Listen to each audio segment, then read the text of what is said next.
بسم اللہ الرحمن الرحیم۔ اللہ کے دیے پر راضی ہو جانا اتنی بڑی نعمت ہے کہ آپ سوچ بھی نہیں سکتے۔ اللہ فرماتا ہے کہ جو میں نے تمہیں دیا ہے تم اس پر اگر راضی ہو جاتے ہو تو میں تمہیں اس کم کے اندر ہی اتنی فراغت عطا کر دیتا ہوں، اتنی برکت عطا کر دیتا ہوں کہ تم اس کم میں بہت اچھے سے خود کو بسر کر سکتے ہو۔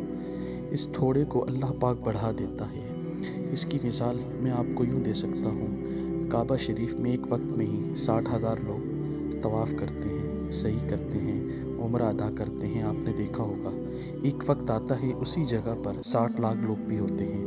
اللہ پاک اس جگہ کو وسیع فرما دیتا ہے۔ یہ انسان کی عقل کی بات نہیں ہے، اللہ پاک کے کام ہے، وہ بہتر جانتا ہے۔ اسی طریقے سے جب اللہ فرماتا ہے تو میرے کم دیے پہ راضی ہو جاتے ہو تو میں تمہیں اس کم میں اتنا عطا اور اتنی برکت عطا کر دیتا ہوں کہ تم اس میں راضی اور خوش ہو جاتے ہو۔ بہت مل جانا ہی فراخ دلی نہیں ہوتی، کم میں ہی اللہ پاک کا بہت بڑا انعام ہوتا ہے۔